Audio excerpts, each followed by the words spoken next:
Mortal Kombat is back, and the Hall of Fame video game series turned movie turned 2021 reboot is getting a sequel this year. And with a sequel comes a new draft class of champions, heroes, and villains to join the Mortal Kombat tournament.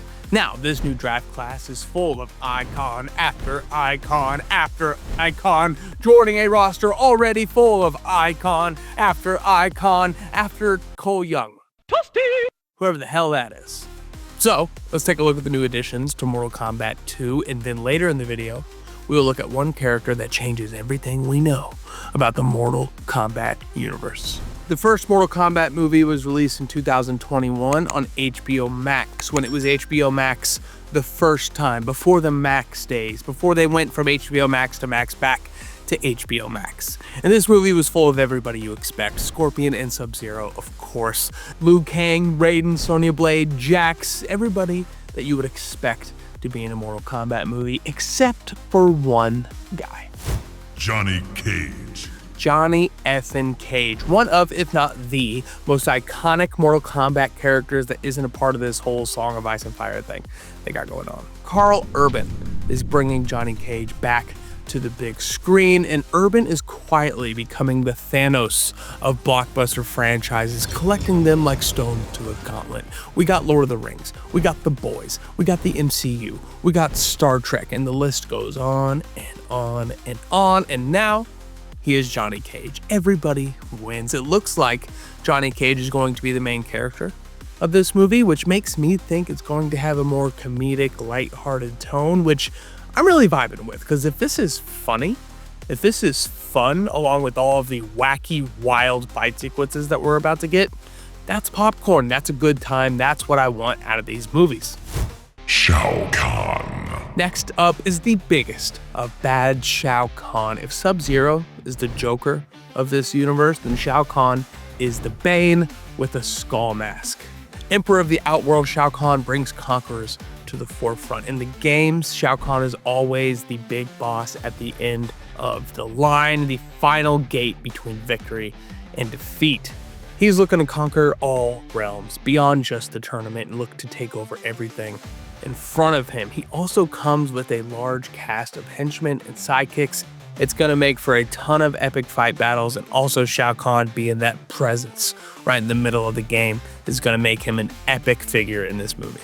Moving right along, someone who jumps the line between good and evil is a fan favorite, Princess of Edenia, Kitana. Kitana. With every emperor like Shao Kahn, there are rebels, and Kitana is Rebel 101.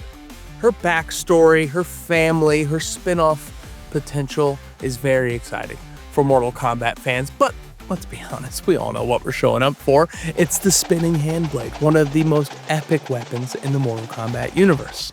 The trailer already has me hook, line, and sinker with that sick spinning slow-mo shot of the handblade right before it's about ready to rip somebody right in half. It's gory, it's bloody, it's savage. Something about Mortal Kombat turns everybody into a Mountain Dew-fueled middle school boy on a snow day. And that's what I'm here for. This next character is not technically new, but he is back and spookier than ever. Peter Parker gets bit by the spider. Batman's parents get shot in an alley. Scorpion and Sub-Zero hate each other. These are the death and taxes of fandom. But there is an upside to losing Sub-Zero in Mortal Kombat 1. He gets to be resurrected as the undead monster Noob Saibot. Noob Saibot. This is a character that is no longer playing with ice and frostbite. No, we are playing with shadowy demon magic. He can teleport, he can duplicate, he can look inside your soul. Noob Saibot is a person and a character in Mortal Kombat that scared the ever-living hell out of me when I was a kid. You see, I was a Sub-Zero guy. I obviously wasn't following the story very much. I was young, but I loved playing with Sub-Zero. So when the games moved on and Sub-Zero wasn't there as its original form anymore, and we got this Noob Saibot guy, I was like, what the hell is going on? Where did this come from? Why is this guy so scary? This is going to be a shadowy darkness right in the middle of this movie. Good for some great visuals and awesome action scenes. But that is not the character that changes everything. That character is the one who brings him back, Quan Chi. Quan Chi. Quan Chi is the puppet master of this whole deal, the proverbial undead man behind the curtain. He's the reason behind everything going on in the Mortal Kombat history. He's the reason that Scorpion and Sub-Zero have this Montague Capulet thing going on. He's also the reason Sub-Zero comes back as the undead wraith Noob Saibot.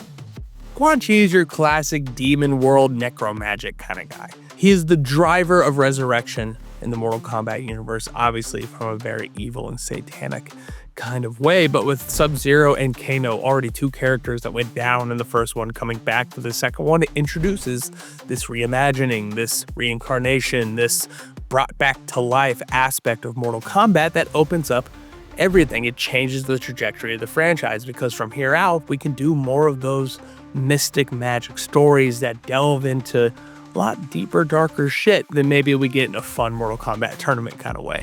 If this goes well, Mortal Kombat 2, expect it to move forward in this direction with Quan Chi being at the center of it. These Mortal Kombat movies are tricky. Obviously, if everybody had their druthers and all of their druthers and everything was ideal, these movies would be masterpieces that accurately capture the lore, the energy, and the chaos of the Mortal Kombat franchise, while also being these enriching stories with loving characters and deep storylines that help grow both. But who knows? This could be something more than that. This could be an elevated situation. Video game movies are kind of having a moment a little bit. You know, obviously it's more in the animated space. The Super Mario movie did fantastic. We're getting the Zelda movie here soon. The Sonic movies just keep making money. So the Mortal Kombat is more of the adult side of all of that, but these are still classic 90s platform style games that are getting these movie adaptations here in the 2020s.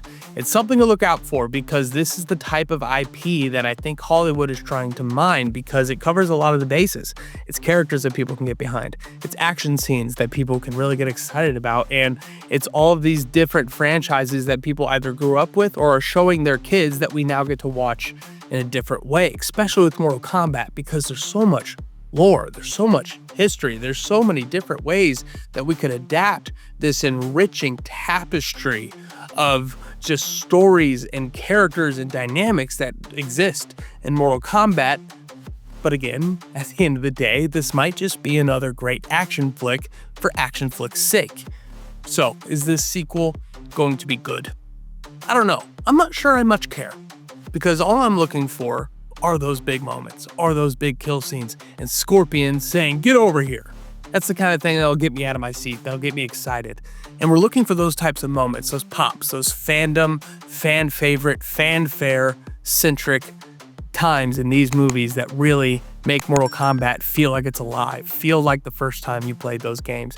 You saw those kills, you met those characters, you used those weapons. So, can Mortal Kombat 2 bring this franchise up to the next level with its full asset of characters? So here are the questions. Are you excited for Mortal Kombat 2? Is Karl Urban the right choice for Johnny Cage? What moment are you most excited to see in Mortal Kombat, and where do you think it's going next? Those are my questions. Let me know in the comments section. I'm Matt Rimke. Until then, we'll see you next time.